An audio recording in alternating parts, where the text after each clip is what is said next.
Assalamualaikum warahmatullahi wabarakatuh. Yang saya hormati Ibu Hana selaku dosen pengampu mata kuliah psikologi klinis dan teman-teman sekalian yang berbahagia. Pada hari ini kelompok 12 akan memaparkan materi metode penelitian kuantitatif psikologi klinis. Namun sebelum itu izinkan saya memperkenalkan anggota kelompok 12. Yang pertama ada saya sendiri, Danya Nurhaliza, lalu Dwi Reza Syahril, Nadifa Delonix Andiliana, Naila Zainab Asyafani, dan Salsa Ziba Putri Imanda. Selanjutnya ada pengertian metode penelitian kuantitatif.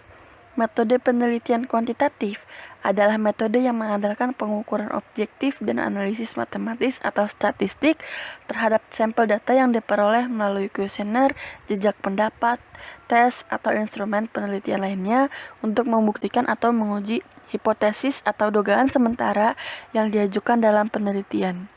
Penelitian kuantitatif juga diasumsikan bahwa yang menjadi sasaran penelitian akan bersifat tetap, sehingga dapat diprediksi dan variabel dapat diukur dengan alat-alat yang objektif dan baku. Sedangkan penelitian menggunakan metode ini diperlukan untuk memberi perbedaan tentang opini-opini orang awam yang pada kebanyakan kasus hanya mampu beropini dengan akalnya saja. Karakteristik penelitian kuantitatif. Penelitian kuantitatif berlandaskan filsafat positivisme yang harus memiliki dua kriteria penting, yakni yang pertama explanatory, berarti penelitian harus dapat menjelaskan keterkaitan dua buah atau lebih fenomena dalam bentuk hubungan, perbedaan, pengaruh, maupun menjelaskan sampel penelitian terhadap populasinya. Kedua, prediktif.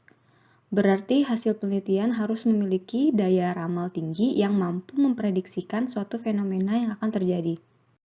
Macam-macam metode penelitian kuantitatif. Yang pertama, korelasi. Korelasional merupakan metode penelitian kuantitatif yang digunakan dalam evaluasi, terutama untuk mendeteksi sejauh mana variasi pada suatu faktor berkaitan dengan variasi pada satu atau lebih faktor lain berdasarkan koefisien korelasi. Yang kedua, deskriptif.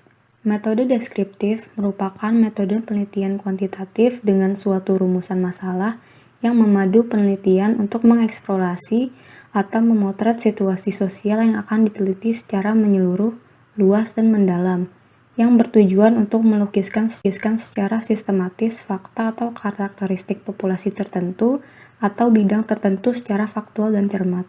Yang ketiga, kausal komparatif. Metode kausal komparatif digunakan dalam evaluasi untuk mengetahui kemungkinan hubungan sebab akibat. Nama populer dari kausal komparatif adalah ex post facto. Yang keempat, komparatif. Komparatif berfungsi membandingkan dua perlakuan atau lebih dari suatu variabel atau beberapa variabel sekaligus. Tujuan komparatif ini untuk melihat perbedaan dua atau lebih situasi, peristiwa, kegiatan, atau program.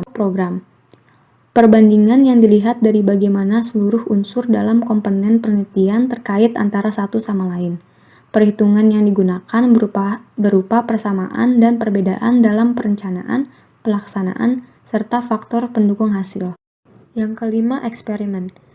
Penelitian kuantitatif ini dilakukan untuk menguji efektif atau tidaknya variabel eksperimen.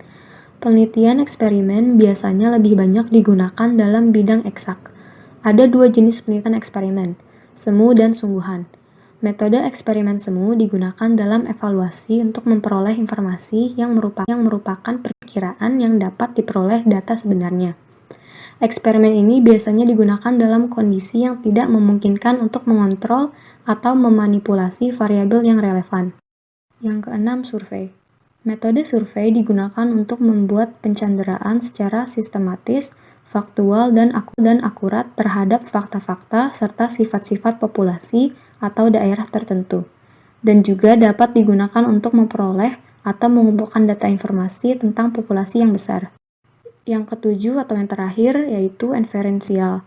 Inferensial ini melakukan analisis hubungan antar variabel dengan pengujian hipotesis. Maka, kesimpulan penelitian jauh lebih melampaui sajian data kuantitatif saja.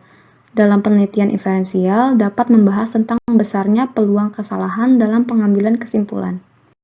Karakteristik penelitian kuantitatif.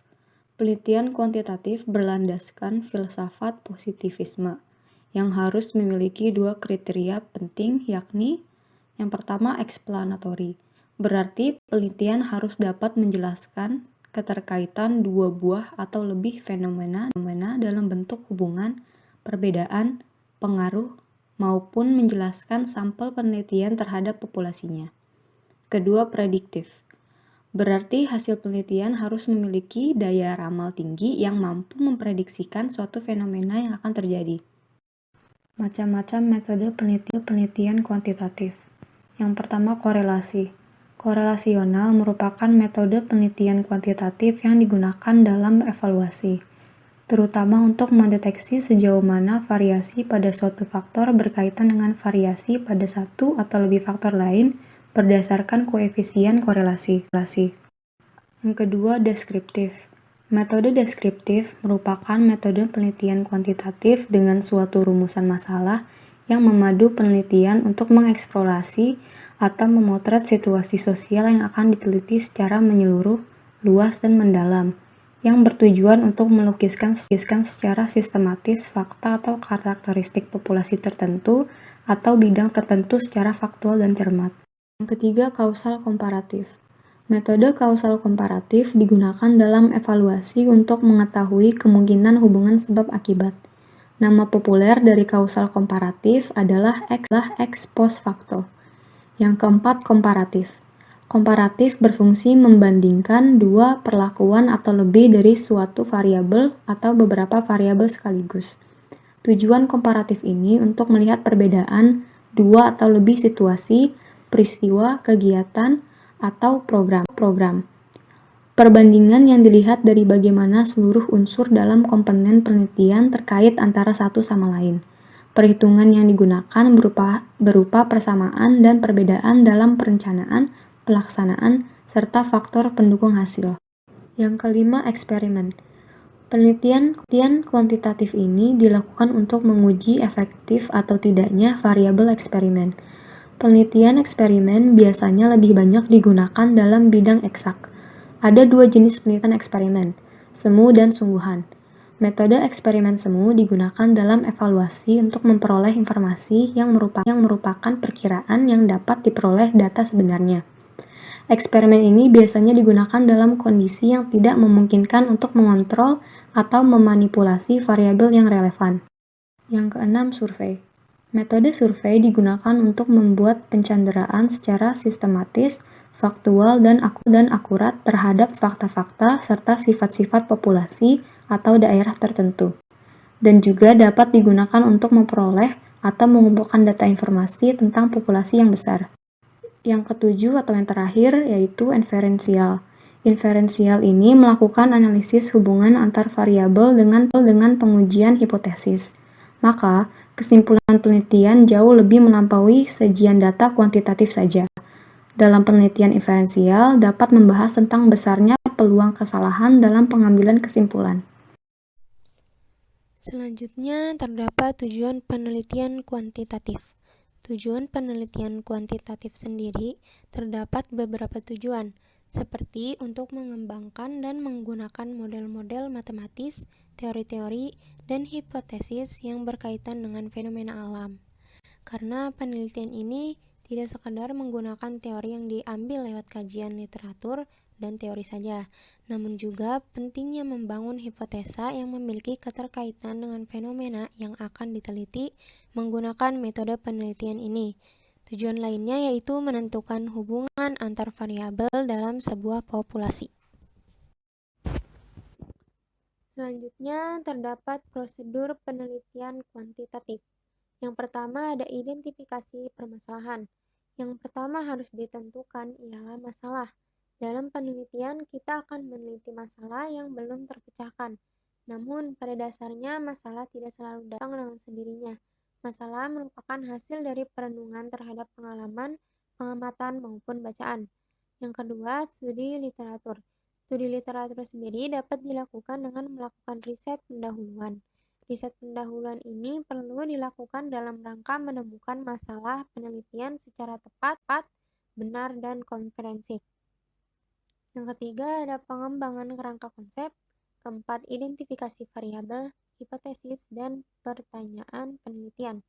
Yang kelima, pengembangan desain penelitian. Keenam, teknik sampling. Yang ketujuh, pengumpulan dan kuantifikasi data. Data dikumpulkan melalui responden dengan metode tertentu. Metode itu dapat berupa kuesioner atau angket, interview, observasi, ataupun dengan dokumentasi. Data merupakan bahan penting yang digunakan oleh peneliti untuk menjawab pertanyaan atau menguji hipotesis dan mencapai tujuan penelitian. Yang kedelapan ada analisis data.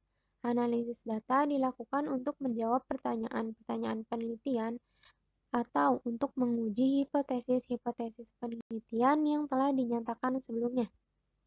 Analisis data mempunyai dua tujuan, yakni meringkas dan menggambarkan data dan membuat inferensi dari data untuk populasi dari mana sampel ditarik. Terdapat 3 langkah untuk menganalisis data, yaitu persiapan, tabulasi, dan penerapan data. Yang terakhir ada interpretasi hasil penelitian. Selanjutnya, adanya langkah-langkah penelitian kuantitatif. Yang termasuk langkah-langkah dalam penelitian kuantitatif adalah yang pertama yaitu adanya perumusan masalah. Perumusan masalah ini disebut sebagai pertanyaan yang mengenai objek empiris yang jelas batas-batasnya serta dapat diidentifikasi faktor-faktor yang terkait di dalamnya.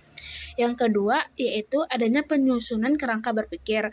Maksud dari penyusunan kerangka berpikir ini ialah merupakan penyusunan hipotesis yang merupakan argumentasi yang menjelaskan hubungan yang mungkin terdapat antara berbagai faktor yang saling mengait dan membentuk konstelasi permasalahan.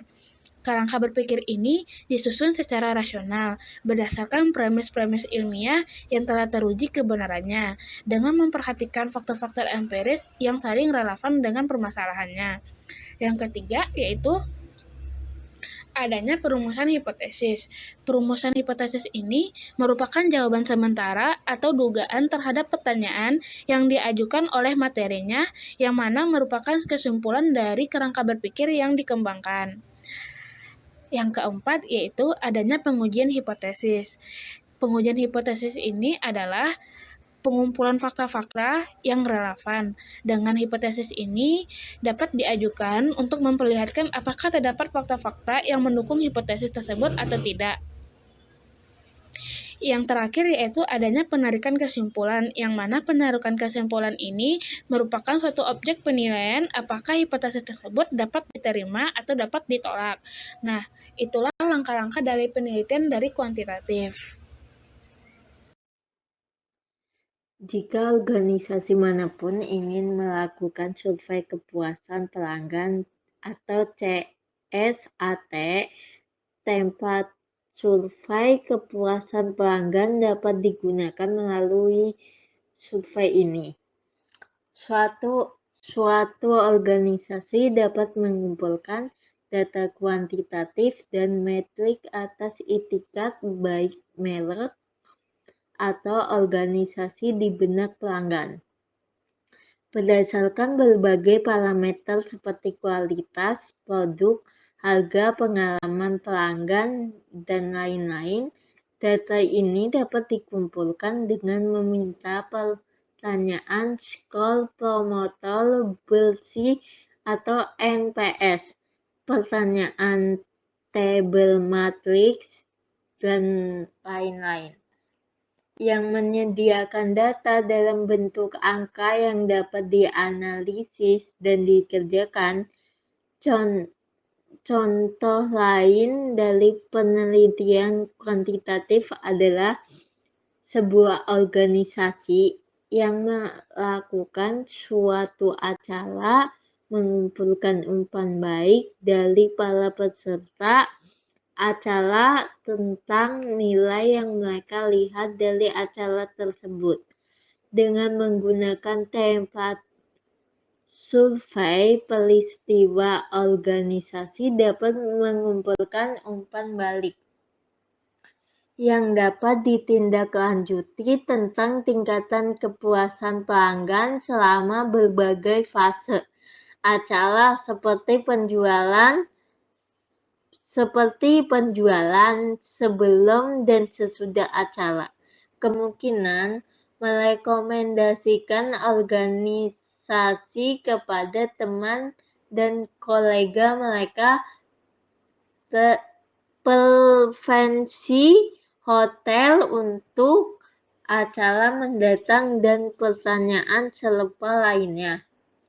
Sekian pemaparan materi dari kelompok kami, kurang lebihnya kami mohon maaf dan apabila ada perkataan yang kurang berkenan, mohon dimaafkan. Terima kasih telah mendengarkan penjelasan materi dari kelompok kami. Wassalamualaikum warahmatullahi wabarakatuh. Jika organisasi manapun ingin melakukan survei kepuasan pelanggan atau CSAT, template survei kepuasan pelanggan dapat digunakan melalui survei ini. Suatu organisasi dapat mengumpulkan data kuantitatif dan metrik atas itikat baik merek atau organisasi di benak pelanggan.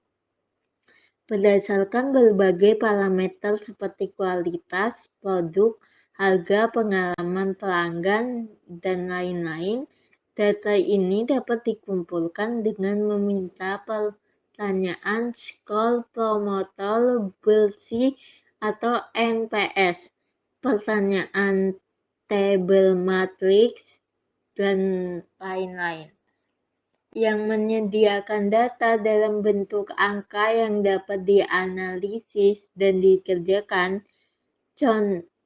Contoh lain dari penelitian kuantitatif adalah sebuah organisasi yang melakukan suatu acara mengumpulkan umpan baik dari para peserta acara tentang nilai yang mereka lihat dari acara tersebut. Dengan menggunakan template survei, peristiwa organisasi dapat mengumpulkan umpan balik yang dapat ditindaklanjuti tentang tingkatan kepuasan pelanggan selama berbagai fase acara seperti penjualan sebelum dan sesudah acara. Kemungkinan merekomendasikan organisasi kepada teman dan kolega mereka, preferensi hotel untuk acara mendatang dan pertanyaan serupa lainnya. Sekian pemaparan materi dari kelompok kami, kurang lebihnya kami mohon maaf dan apabila ada perkataan yang kurang berkenan, mohon dimaafkan. Terima kasih telah mendengarkan penjelasan materi dari kelompok kami. Wassalamualaikum warahmatullahi wabarakatuh.